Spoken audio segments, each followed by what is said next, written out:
Kellie. Hey, Ronnie. I'm only going mellow energy because well, first of all, how the heck are you doing? You look really good per usual, but like how is your energy? And then I'm gonna tell you why I feel how I feel. Well, my energy is good. I mean, everything's always difficult. That's just kind of the way life goes. But I feel like it's Christmas in July. So, I love it. I'm all about the Christmas stuff. So this episode is perfect to talk about right now. I'm just, trying to keep my misery at, I know, but I haven't seen it under wraps. I have not. You have it because I actually haven't seen you be that I haven't seen it. The frustration. Oh my God, I've been so frustrated and stressed out about so many things, and then I'm back in Texas and it's hot as around here. So then it's I'm sweating, and then I'm in a bad mood, and it's just. So I'm very excited to chat with you today and talk about this very fun show. Are you more of a winter or a summer person? Like the worst winter or the worst summer? What's more your vibe? Everyone's kind of different on that. I mean, honestly, neither. I'm a fall and spring person, right in the middle. You can't choose that. That's the easy way to go. What do you want? Autumn leaves? That's not fair. She doesn't answer the question. I guess I'd rather be hot than cold. Oh, okay. Because I can always cool myself down. When you're freezing, it's hard to get warm depending on where you are. Okay. Well, I think I need to have a fan on next time, but right now there is no fan next to me. But the one thing I do have is the Viridian Row shirt. I was just looking at that. Yeah. Is that the Billy quote? Oh, I love it. Yeah. Do you remember it looks so good in the pink. Do you remember the quote? What does it say? Our lives are garbage and it's the world's fault. Yes. That is my mantra right now. From episode 1, it's almost too harsh of a quote, but at the same time, it is very good. A little bit of a break from last time to this time, but you know what? We got to the finale. Such as everything, it's always going to be a difficult little hiccup. I'm excited though, because what's good about it is that eventually we're going to be through with the series, because there's of course 8 in the first, and then there's 10 and there's 10. Do you ever give thought to what we would recap after? What would we cover after this show? Because there's so few shows that touch this type of texture. I know there's some great older shows that are kind of off the air right now that Netflix and Hulu and those guys have brought back, which is fun because we can revisit some of those. There's great ones. I mean, obviously Happy Endings, which was one of the first ones that we did, and How to Make It in America, which is a very different kind of vibe from this one. But, is it? I think how we started. Yeah, we used to do recaps 100 years ago when they didn't when they didn't pay you for it. I wish those. What they say, you have to have 10,000 hours. I wish those 10,000 hours could be applied to now. So the monetization could be a little bit better, but it is what it is. I did want to say there's 2 shows that interest me. I don't know if you and I will get around to covering it, but I am saying after the 8, which is today's episode 8, and then 10 and 10, which sadly the show should have gone more than the 3. I know it's still, they should bring it back. I mean, I feel we need a, Billy and Julie movie. I mean, why not? A movie's good. You're right. Actually, that's the best bet, because I love what she's doing on the Double Threat podcast. And of course, he's always busy. But I will say shows that are similar, but still different. Hacks was good. And I loved that. I was so happy about her Emmy nom. Rightfully deserved. Yeah. I mean, Jean Smart is amazing. Yeah. And have you heard of the show The Other Two? I know you. Well, I've told you about it. Yeah. You told me about it, but I'm not. Where do you watch it? Originally Comedy Central, and then now I'm going to come back to HBO. But it was a long break though. Yeah. What's it about? So it's about 2, a brother and a sister who, are very similar to difficult people's Billy and Julie, because they're pounding the pavement type thing, the brother and sister. Yeah. And then they have a kid brother who literally does a shimmy on TikTok, and it might not be TikTok, but something. And suddenly he's the teen heartthrob making tons of money. Oh, so they're the other 2. They're the other 2 that actually well, I don't know if we don't know if the girl is, if she studied or anything, or she's actually credible in the arts or whatever, but we know that the brother, it's just kind of that whole thing. It's here you could spend again 10,000 hours on something and go nowhere. And then you can also just be a TikToker at 14 and there's the millions. So, but it's a certain kind of humor and it's very funny. I think you and I would be good for talking about that. We'll see. Well, I'll definitely have to check that out. I mean, I kind of want to go way, way back, and I want to sit down and go through the million episodes of Golden Girls. I mean, that show was good. So before its time. I think we could go to town with that one. I was thinking that, and for you, because I like our brand of connection here, Melrose Place too. Melrose Place to me. Yeah, well, like the original one. Yeah, I was probably the only corny person who also liked the reboot. You know, I like the reboot. I honestly didn't watch it. It was with, I think it was with Cassidy, the daughter. What's her, Caitlin, I think her name was. Yeah. Oh, yes, with David Cassidy's daughter. Yeah, and Heather Locklear was involved in this one too. I don't know why, but I like the reboot. I think I saw like one episode maybe. Last reboot, and then we'll just talk about this episode. I am watching Gossip Girl. Oh, the new one? Oh, how is it? I honestly hadn't had a chance. I'm rating it a 10 stars out of 5. Something is just, let's move on. Okay. Yeah. Okay. It's just so good. Or sometimes things aren't just so good. It's just a matter of like when you're watching it. You know what I mean? And like, sometimes like, you throw on the news and the news is crazy. You throw on this and you talk to people. There's so much going on that you need that like to salivate with like just obnoxious. Did you watch the first one? Not faithfully, like I watched bits and pieces of it, but I wasn't a diehard for it. Yeah, well, I at my ripe old age of 40, I feel like it's made for me, which is not really what it's made for. The only thing they do too quickly is when they on the show they reference like the Instagram or text messages. Yeah. The shot itself, like editing wise, it's too fast for me. Like I'll be laying down, I feel like I got to get up and like press pause to read it so quickly. Study it. Yeah, because by the time they do all their abbreviations, like on this one they would say GG, and I was thinking like, oh, there's a character named Gigi. No, Gossip Girl. Yeah. This is when I realize I'm slower.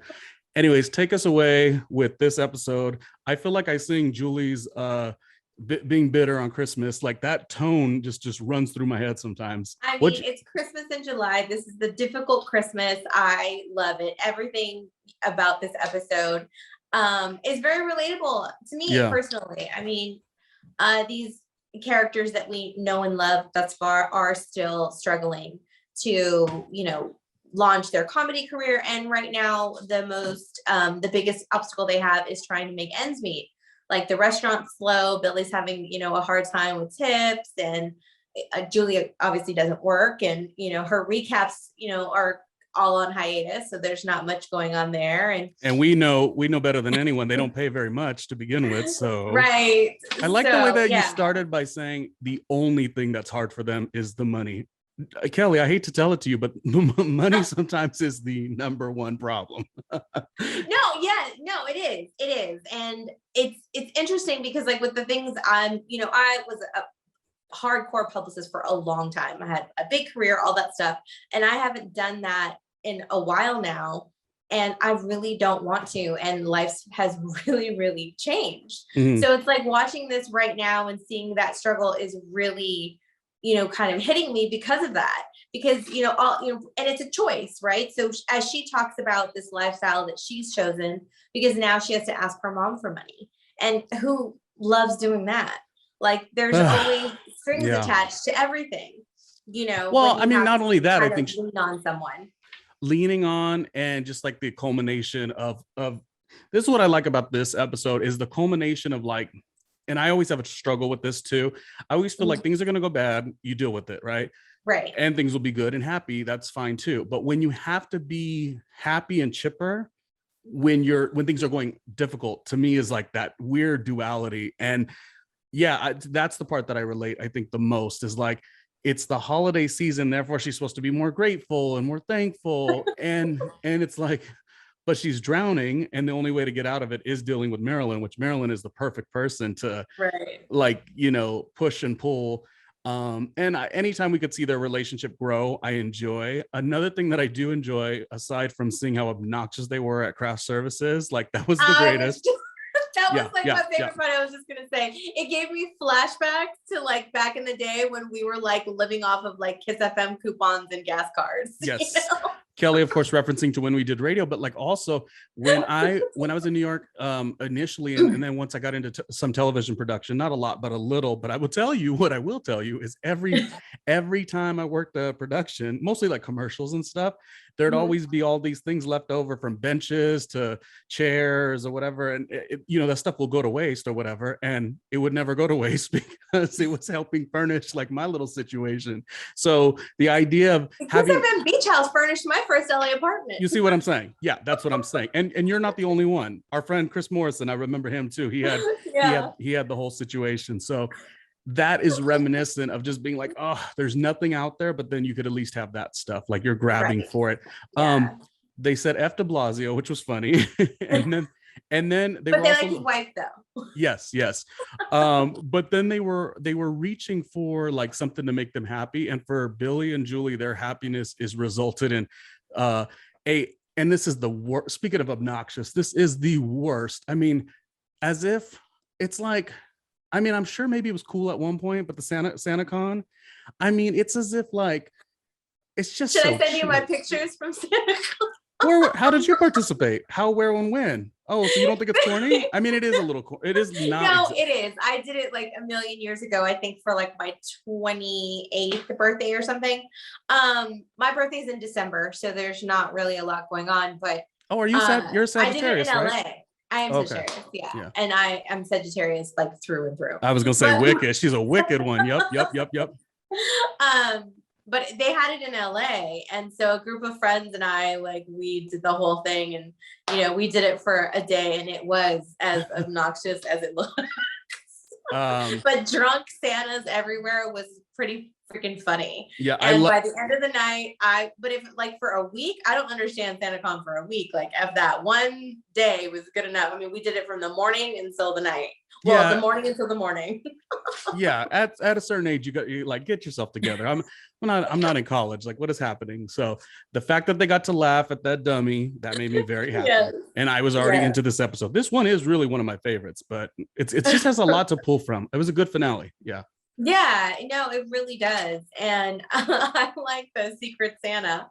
And how Matthew thought Secret Santa was you tell the person that you pick a dark secret. And now we know some very intimate things that, he's got intimate thoughts about J.K. Rowling. Is that Matthew always shows up on time, does he not? Matthew is yes, Matthew is amazing. All those little quips are just perfect. Yeah.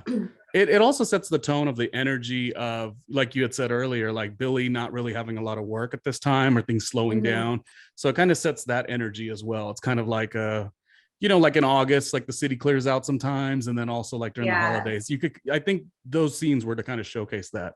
Yeah. Right. Like even to the point where he's sitting at the table, they all get up to leave and he's still talking. And they're like, who are you talking to? And, reading his old In Touch magazine that he got for Christmas. And he was making a sarcastic joke, and Denise is like, way to be grateful. But still, what I liked is, they always do the references, but I know it was meant to make fun of. Oh, great! What only Melissa Gorga could tell me the 10 things to aspire to in the new year. Now that was a funny joke, but if you ever wanted to know my queens as far as housewives, Melissa Gorga's top 5, but all the way. Oh yes, she joins Giselle, she joins Kenya.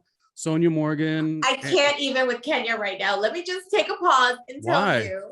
I am not a housewife stan. Let me just preface that. But don't knock the queen. Any of them. But my sister is obsessed with Atlanta. She is all about Housewives of Atlanta. So I got stuck like watching some episodes with her, and then I couldn't, it was like a train wreck. I couldn't stop. Yeah. So that's how they get you.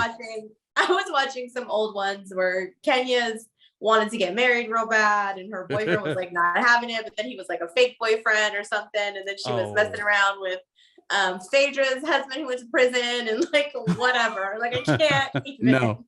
But I'm just like, no. And then she let her dog get like mauled by somebody. No, I'm like, who leaves their little bitty ass dog outside? I think you're looking at how many seasons she's done, and you're nitpicking, Kelly. That's what I'm telling you. On like 4 episodes. We are getting on a tangent, and we will that type of tangent. Okay, I'm cutting it. Yeah, we don't talk about the House of Kenya more. We do not talk like this. You respect the queen next time, okay? That's it. I'm writing a recap, aka Julie Kessler. Yeah, but there's no recap money until The Bachelor comes back in January. Which means Julie has to get a job. Yes. First time ever. What better job than a customer service holly jolly gift wrapping girl? I mean, that's the best job. But the duality of it being like high end, also like where I forget where she was at, but Bergdorf, I'm not sure. It's probably like Bergdorf. Just this sloppiness of a person that she is, and people who really gift wrapping. Yeah, it felt like the customers were very similar to, remember when Marilyn had the group of women at a conference. It was like that same texture of a person, I guess. It was that same, the not snobby, but yeah, I guess like a little bit snobby. Well, yeah. And snobby. Like, they were making those real like snooty tooty comments about, I only have hundreds until my nanny gets back from wherever. Yeah. Maybe not snobby because they weren't trying to be snobby, but entitled for sure. Yeah. Entitled. Yeah. Yes. Okay. Entitled. Yeah. Mm-hmm. But I can't tip you because I only have hundreds. Yeah. I mean, I think my next favorite is when she walks into the apartment. I mean, and I love Arthur. Like I love his character and everything about him. And she walks in and, what would you think if I, had sex with a rich guy for money, but not like, but like adorable prostitute, like Pretty Woman, not like sad prostitute, like Leaving Las Vegas. And then his parents are in the living room. Bunny, and what's his name? Rip or something. Rip. Ace. Ace, yes, Ace. It's just but it's great, and also because she's just kind of like, it's Christmas already. I feel like it's always Christmas, and you're always here. Yeah. Yeah, because they're not in her business, but I think she feels that way. And especially like no one really wants to have people like you don't want visitors when you're kind of not in a good place. And I think that's really where it came from, Yeah, and they're really interesting because they don't talk about feelings or money like at all. So she starts to kind of like lean into what's going on with her, and they're like, la, la, la. She's like, what's happening? Yeah, what's wrong with them? Yeah. But they are going to renew their vows in a very just fundamental, straight to the point way, like no mushy stuff. Oh, okay. So, which is very interesting. Yeah, no emotions and no emotion. Emotions are out. I like them though. I wish we could see more of them sometimes, but yeah. Yeah. Yeah. And I like how their most embarrassing moment about Arthur was the kind of wine he ordered. Like, how terrible. How dare he? He's time and time again, we realize that Arthur is better than she doesn't deserve him some of the times is what it comes down to, but still such a great union between them two. And again, nice to see the vow renewal of the parents. Yep. And then, so she has to go back to her mom again, to Marilyn, and ask for more money. And the conversation between them, the two of them, was really great, I thought, in the sense that she comes to the realization that it doesn't matter whether she needs money or not, whether she picks the right husband or not, no matter what, her relationship with her mother is always going to be what it is. Like, it doesn't have anything to do with anything else. This is just her mother is who her mother is. She is who she is, and their relationship is going to be what it is. And it just was interesting to me to where she's just like, so it doesn't matter how much money I make. It doesn't matter anything. You're still going to do this stuff. You're still going to give me your opinions unsolicited. You're still going to do what you do. Okay. So I have to make it in comedy because I don't have another choice. Yeah. I don't know why that struck me as so relatable. I totally relate to that. I related to it because I feel like sometimes as an error of my own self, but it's also very good to try. I'll try to work around a situation, therefore to alleviate said problem. So Julie's trying to not create this problem, which is not going to Marilyn because she feels like Marilyn's going to tell her what to do. But then when Marilyn gives her the hard dose of reality, it's like, because you are my daughter, I'm still going to always give you information. And I feel like sometimes I do that too, or forget. I'm like, oh man, if I could just do this, the person's going to get what's going on, because they're not dumb. And I'm not saying they are, but like, sometimes I'm like, okay, I did all that and it's still, the message wasn't received regardless. Does that make sense? You know? Yeah. Anyways, that's not exactly, because they're still going to be who they are and do what they do. It doesn't, like, I think sometimes we forget that those variables don't matter as much as we think that they do. Yeah. So if you try to not outshine, but yeah, anyway, it's tough. It's just tough. Yeah. It's just when you finally accept someone, and I think that's kind of the way that it was, the way that I took it was like, you finally just decide to accept someone for who they are. And it kind of relieves the pressure, because you can just, pick and choose how serious you want to take the things that they say or how you want them to affect you. You become, kind of in control of how it affects you and how you react to it. Right. So her mother's always going to tell her that Arthur is great for a functioning alcoholic, but right. She's always going to give those little, quibs and jabs and all these things because she's her mom and that's just what she's going to do.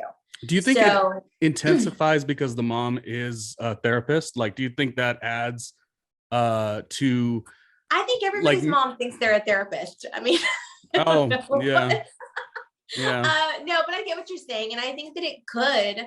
Because I feel like if I was the daughter, I would in my mind, I'd be like, can you just be my mom for a moment and not try to fix things, right. So there's kind of maybe that, I don't know. I'm not for sure. I have that feeling. I mean, it could be, but I feel like my mom talks to me a lot like that too. She's not a therapist, at least not professionally. Do you know when to push back though? Like, do you know, like at your age, do you know like your boundaries, or do you still feel like because it's your mom, you have to kind of like receive different bits of information? I mean, I am a little bit more vocal now that I'm older, just a little bit more. And because we are spending a lot more time together now than we have in a long time. So just, the conversations and stuff are just a little different, but it's more like, well, these are the reasons that things go this way. These are the reasons I'm making these choices. And although I hear what you're saying and I understand, these are the reasons why those suggestions, work or don't work or like whatever. I feel like I can kind of give more now that my choices are a little bit more thought out than maybe they were when I was younger. Yeah, I wondered that with you, only because you're so assertive and you've like always taken care of business from the entire time I've known you, since about 2003 or whatever. Always been such a badass, but at the same time, it's that dynamic of like you, especially as strong as you are, Kellie, but then you're under the knowledge or you're receiving information of your mother. Like, does that slow you down? No, it does. It can get a little difficult because we're both kind of like that, because I get a lot of that from her. So it can kind of be a little tough to have a conversation where we kind of need a timeout sometimes. Yeah, you're like, Texas is big, but it's not big enough. Yeah, but it's and it's also that when you get older, like I said, I feel like you kind of like think a little bit more well-roundedly. At least I hope so. I mean, I'm just now feel like I'm doing that. Julie's still 30. She's got like 10 more years to go. But yeah, I don't know. I just feel like you kind of look at things a little different, and then you can finally kind of hear what they're saying in a different way. Oh, I hear you. Okay. You know what I mean? It's not that you want to take their advice or accept it any better, but I feel like sometimes you can like hear it a little differently. Yeah, that's fair. But when you're in the heat of the moment, it's still like, you don't know my life. Yeah. Like, stop telling me what to do. But by far, those bits of communication are always the hardest, because they're relatives, because they're people you care about. And like, I think you didn't say this per se, but I feel like we're in agreement, like because both of us have lived, LA, New York, away from our families. And like, it's sometimes so easy to communicate far. And then like in proximity, it's like the same stuff that you could recall from, like, it's just like a weird feeling. I wish I could describe it more. I don't got like 1,000 miles to run away to after anymore. Yeah, we should move on. I mean, we vowed not to cry no more on these damn things. No, I'm joking. No, but it's but I feel that, because especially in entertainment, and when entertainment is a lifestyle choice, a lot of people don't understand it, because they've got the quote unquote like regular job, right? Where there's a set time to go to work, you know, you get a paycheck every week or every 2 weeks or salary, whatever. And then when you decide to do this other industry, you know, you can get windfalls and then you get nothing. Like it all just depends. It's very much up in the air. And it's hard to talk to people, especially your parents sometimes when they just can't wrap their head around that. It's like, how do you live like that? And I think now's the weirdest time, just being with, you know, coming through and off of a pandemic. Like even like, so let's say you did more tradition, like you did a lot of PR stuff and it did work and you had like top tier moments, you know, but like with the pandemic, even like, so PR, somebody would venture to say it's a little bit more in the, you know, the creative space, but like even your structural things that, you know, you're told like to do in college or whatever, or what's the safe route, they're not safe anymore either, because the pandemic sort of like shifted so much. So some of the things I've tried, like in the recent times, I'm like, I don't even know if it's because there's like this urge to continue to be like, you know, a radio person, or is it just like you have to maximize all opportunities? You have to do as good as you would do in a 9-to-5 as you would do in like something more creative. Hence, I have a Patreon account now. Congratulations. That's awesome. Yep. Shall I mention it? No, no, I'll put it in the links. I'm going to make it elusive. Elusive, is that the word? Is elusive mean like a secret? Elusive? Elusive means you're, kind of like slithering. Okay. Slithering around. Yeah. I feel like it's going to have more power if I say, go find it. Ooh, look at that. Talking that shit with only three people following. Hey, 3 people. You know what I mean? Anyways, but it is always hard to, oh God, yeah, just to connect on that level. And it's spoken to the idea of you have to, this is why we're really picking up steam. I think at the earlier part of this episode, we hadn't talked in a while. I think this is what it is when it's like you have to be around your environment, and that doesn't mean necessarily like physically around, but like me talking to Kellie every week when we do the show, when we could stay to schedule, it's motivation, because I know the career aspirations you're on, and it makes me feel like, okay, good, this is the right track, you know, as hard as it is, you know. And that's why I made mention of the pandemic. It's like it's hard for everybody. Like, I mean, even regular safer things have had, you know, bits of problems, you know. Yeah, I mean, I want to have my own business, and that's not easy, especially right now when the whole world is shutting down, and which we could shut down again with whatever's happening right now. And, you know, I get normal job offers and stuff, and I don't want to do it. Back in PR, like I've gotten a lot of stuff, and I'm just over it. You know what's so interesting? If I can transparency to your stuff, not without saying too much, but I remember there was a time where you sort of and we could edit out if I say too much, which I'm not saying much, but I remember there was a time where you had sort of thought to venture out of PR even back then, and then it came coming back in. So I feel like I'm really like proud of you that you are sort of proclaiming this, because I do remember a time where you had told me, I won't say what the aspirations were or what was going on at that time, but you already said, I'm good. And then for whatever reason, it came coming back, and hence you got back into it. You know, Kellie's never available anymore because she's like PR maven. So I think this is a good putting your foot down. I'm really proud of you. It definitely is. And I really just went back to it because I was afraid to do what I wanted to do. You know, it's very scary to go from something stable to something that's not. And, you know, I feel like the pandemic, the positive side of it is that everything was unstable. So it was like, you know, fuck it. What do I got to lose? Everything's, you know, you can't really, you know, I already see what's the worst that you can lose. So what's there to be afraid of? So can I ask you no time like now to do it. Can I ask you one more personal question? Yeah. Why do you have such an entrepreneurial spirit? Like, I don't even know what I always had a work 9 days a week type deal. Like I was always, you know, putting in a lot. Now at my old age, I'm so tired. But when I was in my 20s, I would have done everything. I mean, I think I did at the radio station. I literally worked the 7 days. And on the days I didn't work, I was driving to Bakersfield to go do an on-air shift. Like I was that into it. But what I never had though, was that entrepreneurial, like, I want my own this, own that. What I always wanted was to put in the hard work, get the credibility, and then sort of get paid for your what you bring to the table by way of the big company. But I didn't really have the Patreon entrepreneurial ways up until these last couple years, but I think you've always had it. Why do you think you've had it? I've just seen, because I've always worked ever since I was young. I mean, I come from very humble household and stuff growing up, and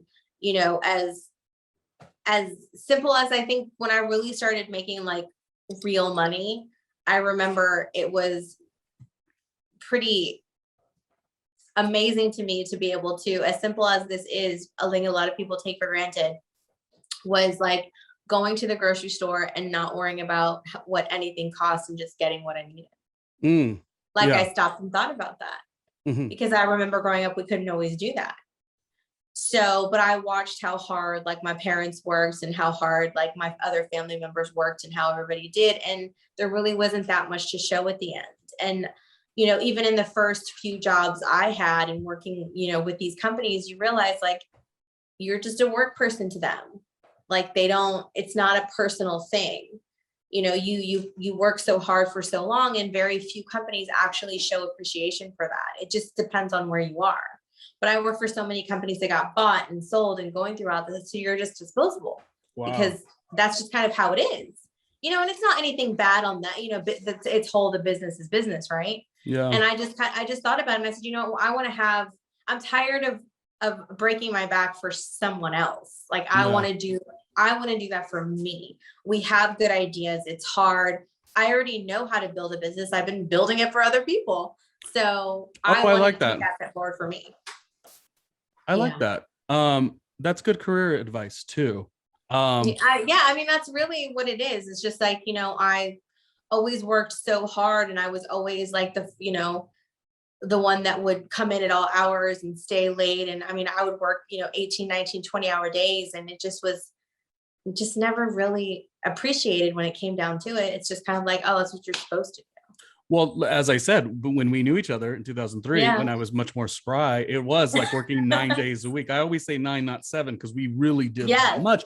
But I did it under the in my mind, I said, if that's what you do, you'll earn your, you'll get skin in the game, you'll get your credibility, and it will be a payoff. So, it was always a bit mortifying that I'm glad those experiences are in fact, the stories I tell usually about those great moments are still exciting to me, but I'm like, oh, the fact that it doesn't necessarily transcend where, like you say, you're just a number and you'll get these little successes along the way.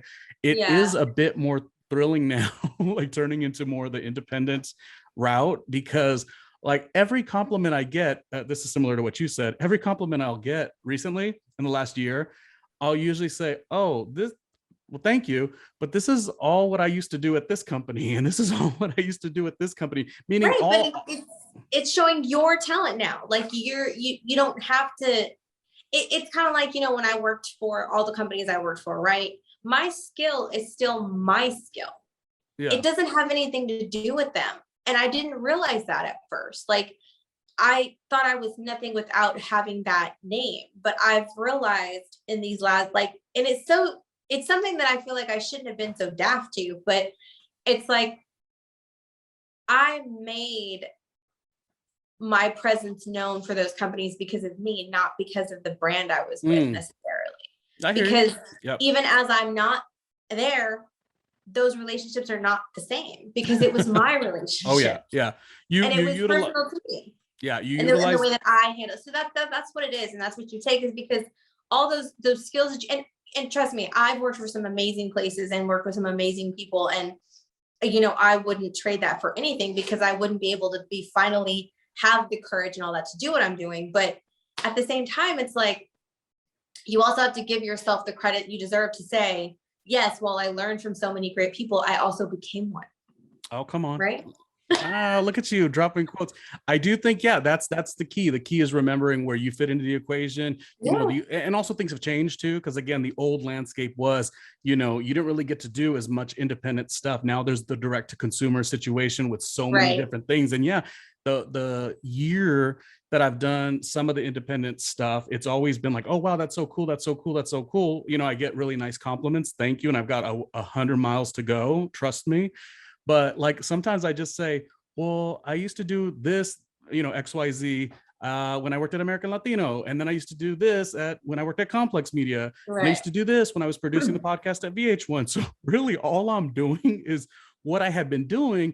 And when you take it to a company and then your shift is over or whatever the case, the job wraps, then you're left with sort of zero again, and this time you're not. So that's actually really cool stuff. Yeah. I love how Billy. I mean, it's hard. It's hard. It's hard yes. to do it on your own. There's not the budgets. There's not the built-in stuff. There's none of that. So, I mean, it's stressful and it's hard doing I'm sitting in this room right now and I'm terrified that nobody's ever going to come here as soon as we open the doors, but. Oh no, you're going to be good. Who probably likes us? The Double Threat team. The Double Threat team at Forever Dog. I just have a feeling they enjoy or hate. So one of the two, but they're strong, passionate responses. Let's get back to the show. But it's so good that the show does evoke all this because again, the holidays, like they said, nothing's harder than the holidays. Right. It is. They are. And I always got stuck with the December birthday. So right in the middle of Suicide Awareness Month or whatever, what is she so because people do. It's it's a time to come together with families and, you got to love Marilyn. She's, taking on those surge pricing just like Uber does. And she starts just like, just like everybody. So I don't fault her. Marilyn says some stuff that is not cool, but I don't fault her for that. No. I mean, why not? And she is of you service. got to do you. If people, emergency rooms, hey, they charge more. If it's an emergency, it's your time, right? And so also, who's to say it's not worth it? Who doesn't want to talk with Marilyn? Just even she's like, I feel I'd love a one-on-one session with Marilyn. Yeah, if I could do even that at the 2.7% surge price. I like the way she gets the phone. She's like, I'm still here. And what is the issue with your mother? Oh, your father? She's full. She's even just keep repeating it because it's better for you. Yeah, I really believe in repetition. Yeah, but I love that Billy and Julie were planning this show to do for the holidays because that's the thing, they weren't being able to get any work, so they had to create their own, which is kind of what we're talking about. Is when there's not something in the area for you, you kind of have to build your own. And a lot of people do that and have done that. And it's proven to be very well for them. So they're doing that. Yeah, they're at the cutting room. So it's a good audience. It's a really great shot for them to remind themselves what they want and even their connection. They have each other, or so we think. Right. Well, and then on the flip side of this, while Julie is trying to get her gift wrapping job, Billy is trying to join the gay mafia at the dance class with the gay dads. What do you think of that? I feel like sometimes I'm in my head too. I'm always like, I just need to forget trying, forget effort. I just need to be infiltrate the circle, right? I just need to be, especially you love NPH, I need to just be up on 127th near where he lives, drop by Sylvia's, or Corner Social. Give you David's numbers.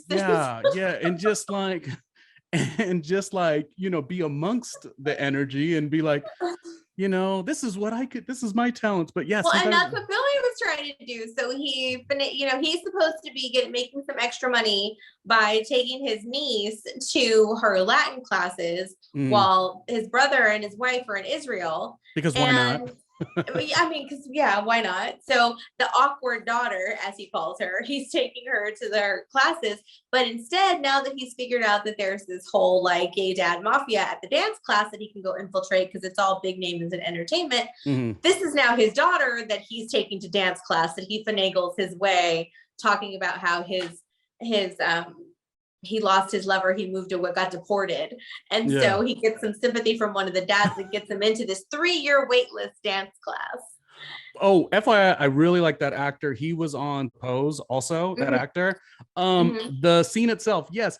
I like the way Billy jumped into that. And I like the way Tall knew, she knew. It's so funny how they know each other. He references later in the episode that she was like us when we were young. And I think she sees that too. She knows when you're offbeat or not really fitting in, especially her with her sister fits into everything. I like how they were down for each other. And Billy's story was the most, but it was still she gets her little makeover. She wanted a little makeover, so she gets it. And then she ends up, getting the lead in the recital. And all of a sudden, Billy gets a heart. It's kind of like the Grinch.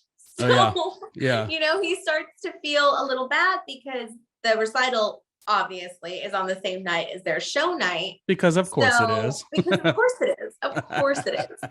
So he has to take her, otherwise she can't go because her parents don't know anything about it.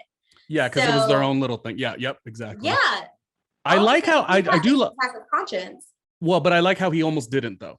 I like how he was like really about to lay in on her and say like, this is my career, you don't understand. And he truthfully felt that.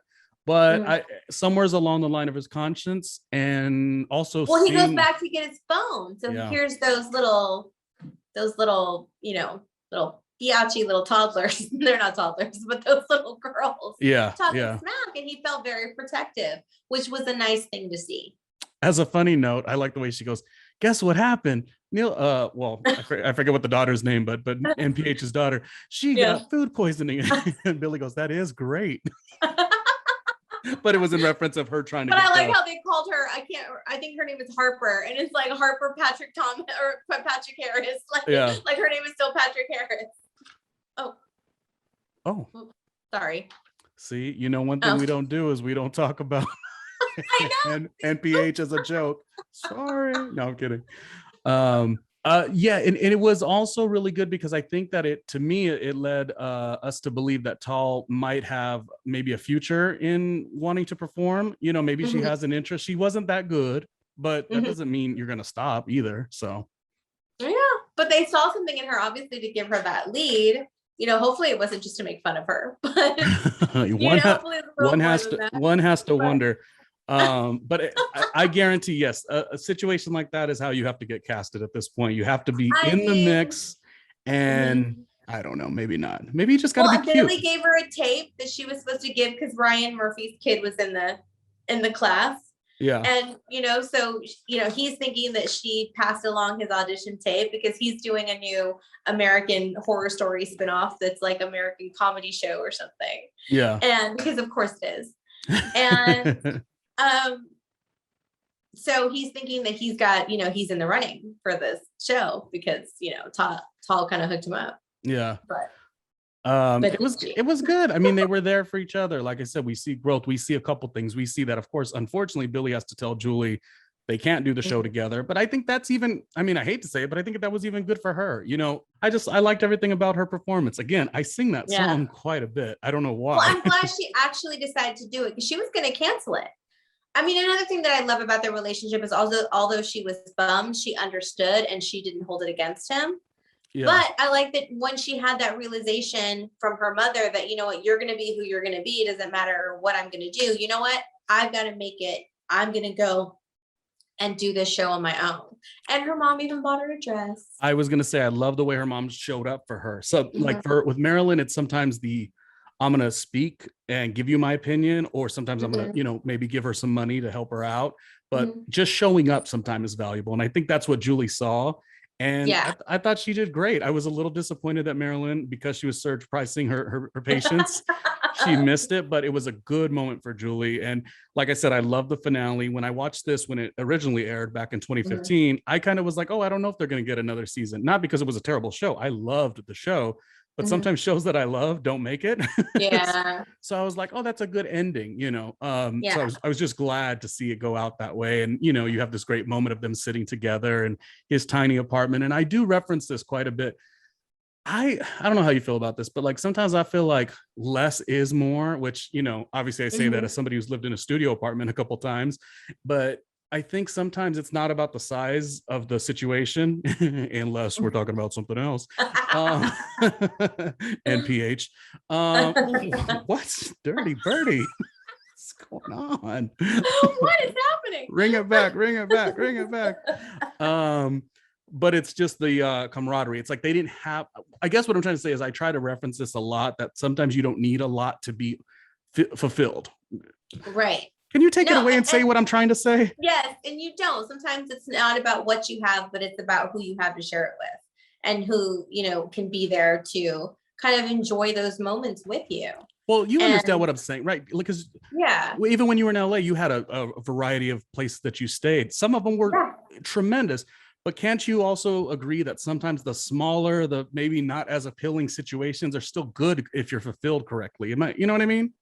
Absolutely. Like Okay. it's not, I mean, and I think that was kind of like the hard part about LA all the time, right? Was all the flashiness and all of the kind of fake it till you make it stuff where everybody had to look a certain way. And, you know, it was all about what you had, what you drove, what you wore, all about labels. And that was kind of a hard thing to kind of deal with sometimes, you know, going, you know, when you go out with people that are in like, you know, Bentleys and like whatever, and then, you know, here I come in my Toyota, you know, Yeah. like whatever, like, you know, sometimes, you know, and you have to remember, like, it's not really about that stuff, you know, like sometimes, you know, like starting out early on, I didn't have the means for, you know, for that stuff. But also when I worked my way up into like, you know, 6 figures and all of that, it's like, did I really want to spend my money on that? No. Oh, gotcha. I wanted to go like, you know, I wanted to go see stuff. I wanted to do stuff. I didn't want to have, you know, I mean, although I did get a Land Rover, but You did get that. Yeah, I remember when you got that. Yeah, you were happy though. You were very happy. I mean, I love that car. I still have it. Like, I love it. But that was the most luxurious thing I ever got for myself. Like, once I was able to, you know, my car seats massage me and I'm a happy camper. But it's like, but sitting in traffic all the time, that was a thing for me. It's like, if I'm going to be in traffic all the time, driving from Hollywood to Malibu every day, I want to be comfortable. Or driving from California to Texas, I want to be comfortable.